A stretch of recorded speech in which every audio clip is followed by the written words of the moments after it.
What's up, guys? Sub-Zero here. Or okay, wait. Actually, I think I messed this one up. Howdy, y'all? Sub-Zero here. Okay, this is for Nick in my YouTube comments. It has been 37 days of him asking me to wear a cowboy hat. I got this one from a friend of mine. It's made of I don't know what do you call this stuff? Yeah. So not the most authentic cowboy hat, but I mean, surely we take those, right? And it's got this little thing, which I don't know. It's supposed to like keep it on you, but like I'm not riding a horse or anything. Anyway, today we are VOD reviewing a game from the new Rank 1 North America Prestivant. We'll see how long he keeps it because, not that Prestivant's a bad player at all, but Dish Soap's an absolute beast. So I could absolutely see Dish Soap just taking it back if he really wants it. This is on the new patch, which came out today. Some takeaways from the patch notes, as I talked about on stream a little while back.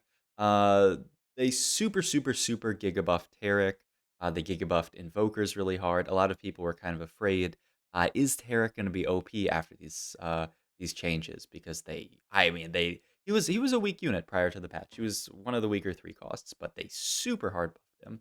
A lot of people were saying, okay, how strong is this unit going to be? Also, his augment selection is really awkward here. You don't really want to take, yeah, you kind of have to take Harmacist here, but Harmacist is not the best starting augment in the world, just because early game you're not doing like damage. He's just gonna get this Ionia plus Taric board in. I assume Taric should be in the middle, but I think he just slightly griefed it because he was trying to figure out what his board is supposed to be, which fair enough. But yeah, they buffed Taric's shield by a huge amount. They also, I'm losing. Oh yes, they also buffed his mana. So now he used to have like somewhere around 100 mana. Now he has around 50 mana. So each subsequent cast is a lot easier to actually make happen.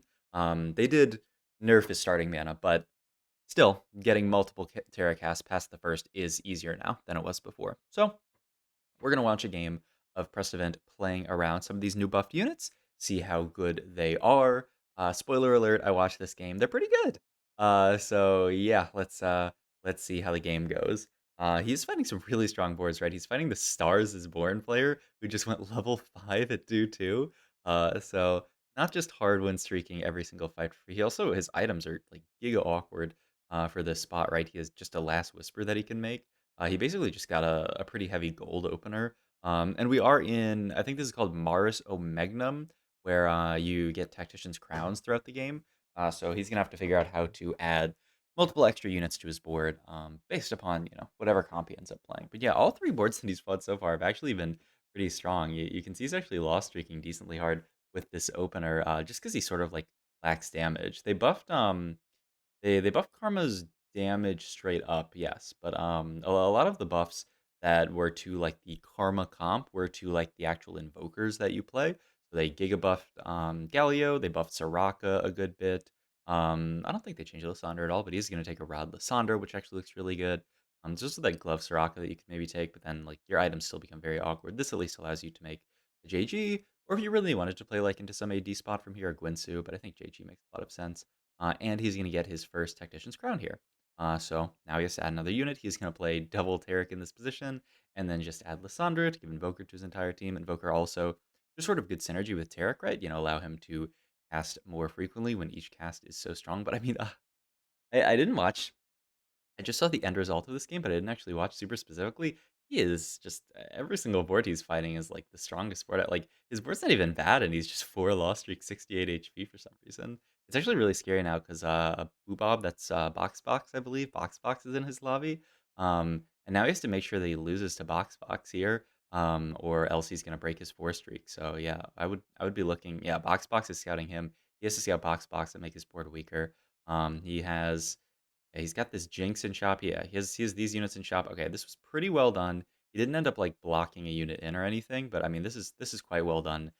He's got so many melees actually that he can't block a unit in without playing Karma. So he does cut all of his synergies except for the Bastion here. Sadly, he's gonna end up fighting a real player, not Box, but still, he does manage to keep his loss streak. So does Box. So I think Box. I imagine with that amount of HP, Box is 5 loss as well. So 5 loss for the both of them. He's got a lot of pairs, right? Tarik pair and Set pair are both really consequential during stage 3. If he can get those guys upgraded and hit like a Karma 2, his board will be insane. O here can, or Tier can be Static Shiv here. Also, whoa, double Soraka is really, really nice. This is just basically like better than Lysandre because it activates Targon for Tarik. You can also do this, and if he, yeah, he also has this Cassiopeia, so he can actually play 5 Invoker next level and play toward the more vertical Invoker. I would probably end up just making Static Shiv here. You can go like Static Shiv, and then this Rod can become something else. Yeah, and you just slam it on Soraka. The Rod can become like Gunblade seems really, really good in this spot. Something like an Archangels is probably like okay.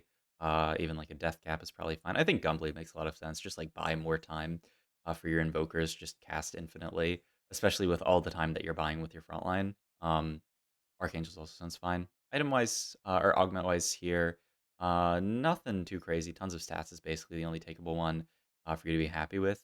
And he also gets an Aphelios in his shop. So he's just going to level a 6 here. Not roll at all. He's got 2 solid pairs. I think if he was streaking, he would definitely roll here. But he's not, so he's thinking more of going like a fast level 7 style. Maybe a 3-5. It'd be a little expensive. Or like a 4-1 and then roll it on 4-1 to find Karma 2 and just find the rest of his board. And hopefully this board can be solid enough for a while. You see, like, now you're starting to sort of see like the value of this Tarik. Like Tarik just ults and shields the entire front line, and with Soraka getting Targon in, it's quite a big shield. Soraka also you saw, or maybe you didn't, but I'll point it out.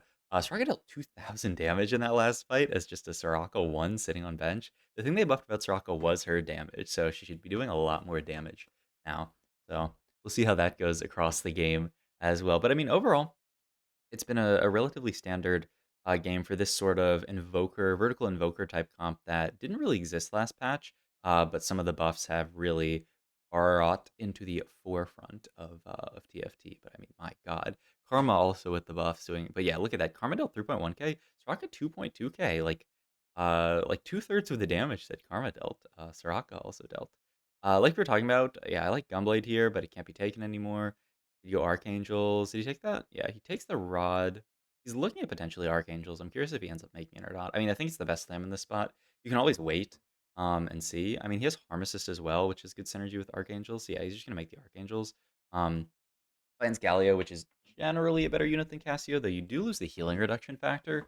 But I don't know, with all the buffs to Galio, I have to imagine that he's better. I guess we will see through this game because to be completely honest, I've not played around this Galio unit whatsoever.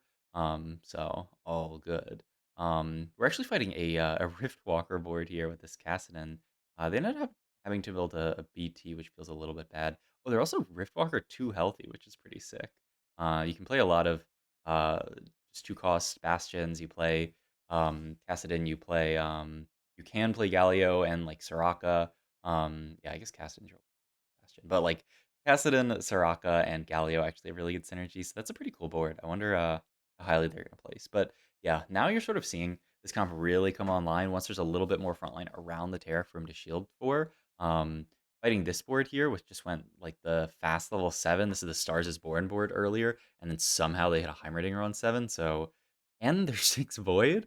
So our streak's gonna end up being cracked here, which feels a little bit bad. All right, before minions, we could have had our 5 streak, made 6 gold for this round and next round, but instead we're making 0, which definitely feels bad. But at least we have Lysandre too. One of the things that is going to be interesting about this patch is how many people are playing around this Karma unit.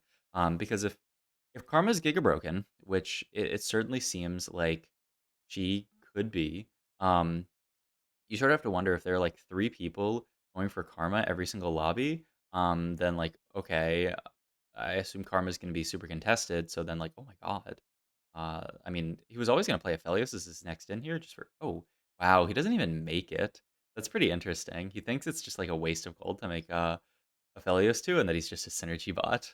That's pretty funny. I think that, I don't know. I probably would never make that play, but like I can definitely see why he made it.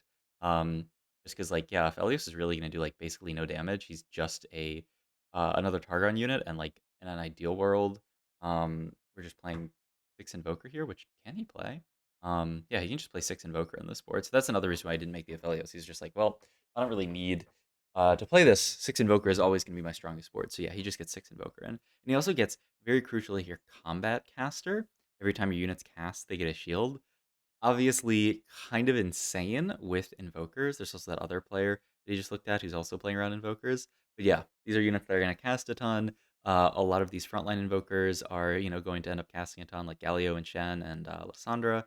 Also, Karma's just going to have a huge shield. Imagine if you have this and then you get like Senna in late game, and every time units get a shield, they get attack speed. Like, that's just GG.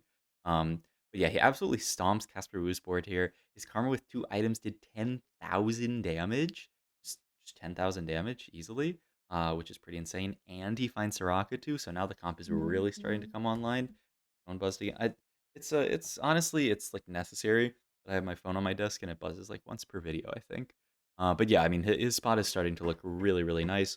Um, Also, one of these players, I can't remember if it's Dufo or Fee Fenihos Fenahosism. Okay, I don't know what the fuck.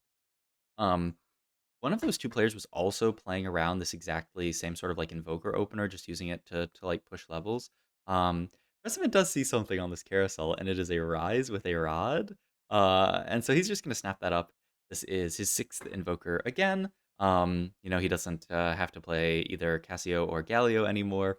And he gets to play Targon Rise. If you guys don't know, Targon Rise, the one where he picks the unit up and then drops it down. Very, very strong ability if your opponent has like huge tanks that you have to deal with, and then also it's just a 6th invoker. It's way better. He's gonna roll on 7 here until he finds Tarik too. That's interesting. I probably would think that the board's stable, but maybe he's just afraid a little bit that the board is not stable. I mean, he looks like he stomps this fight. Maybe you could say Tarik made a diff in this fight. I mean, I would say you win this fight without Tarik almost always, but yeah. And I mean, at this point, he has to look to push 8, right? Normally, you're playing kind of a 3-cost reroll comp. You could look for Karma 3, but he only has 3 Karmas. I think that's also part of what he was doing there. Oh, wait, which player was that? Wait, no, was it Casper? I want to go back and see who it was. It's Casper, okay, who was also playing around this opener just to see where Casper's. I mean, he's 59 HP at 4/6. Definitely sort of shows how strong the opener is when you play around this kind of stuff. Now he has to fight the Stars is Born player again. Well, we like literally just fought them. Our board has gotten a lot stronger since the last time. Now we have the 6th Invoker, which is a huge spike, and like the Tarik 2 and everything. Now this is a fight. Maybe you could say Tarik 2 made a diff because his front line took a long time to die. If they just got one shot, they would have aggroed on back line, and it actually would have hurt a lot. So yeah, I mean, this is his board. He can push levels at this point. He could add a Sejuani for Freljord, though he already has the shred through the static shiv, so he doesn't really need it, but it's a little bit of just like damage spread out, so it's not like the worst thing I've ever seen. His items here are super, super awkward, right? You never want to build Last Whisper. You never want to build another static shiv, which means you basically have to build GS Hodge, which, it's not amazing, but it's not terrible. He has the idea of eventually getting this board to be playing Ari, which, seems quite strong. Just on this board, you're going to buy a lot of time with your invokers. You're going to give mana to your entire team. Ari's going to cast a lot, and you can just fit it in this last Ionia spot. You don't have to play the set that we're playing right now, but for now he's good frontline.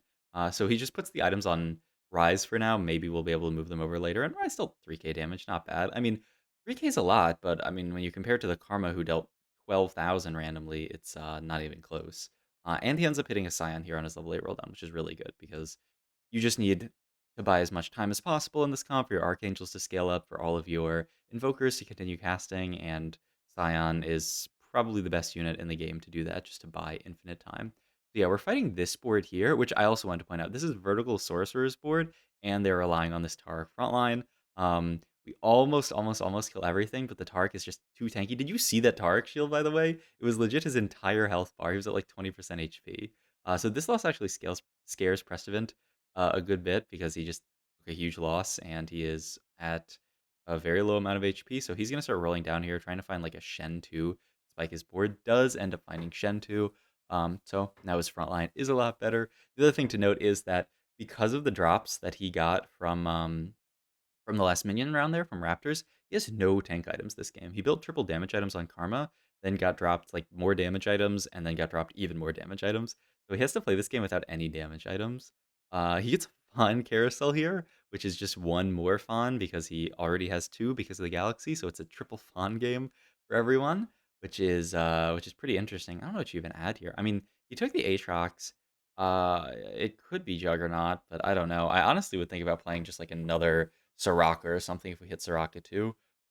Just because I feel like 6 invoker something has to be good versus like this Aatrox, which like I don't know how much does Juggernaut really matter. I maybe would already be playing like another list though. Like list one will probably die pretty quickly. I guess what I really want is like another Rise or something, but that's kind of tough, isn't it? But yeah, we're fighting Casper's board. It was just sort of like a fast 8 into playing around Karma as well with Invoker. With Invoker Heimerdinger, it looks like Casper does not have enough damage in that fight to actually get through our front line, even though his front line looked absolutely huge. Continuing to roll here, we find Nephelios. I think I would probably play the Scion or just another Karma. Yeah, I'm not mad about playing just another Karma instead. Oh, I would. Wow, he really values the Juggernaut. I mean, they did actually buff Aatrox a lot this patch, so maybe he's better than I'm giving him credit for. It looks like he actually healed up a lot there, so yeah, maybe Aatrox, or unless that was Soraka healing, which actually it was now that I think about it.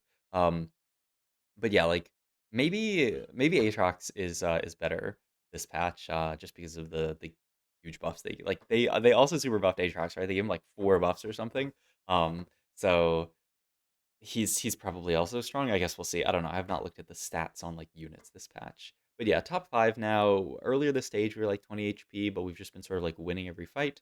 So we get to be in a pretty good spot here. Gonna roll down here, trying to potentially find like Karma 3 or something. Does find the Senna, which is absolutely huge to this board. Ends up cutting the Aatrox for it and just playing double Karma like a beast. Maybe just like Death Cap for your second Karma, or it could be on Rise just to finish your Rise items. I'd honestly like to move these Rise items over to second Karma.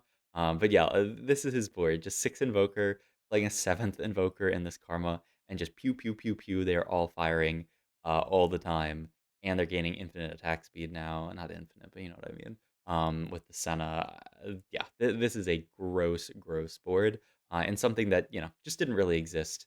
Um, this person says, "Bro, Tarik is getting hotfix today, right?"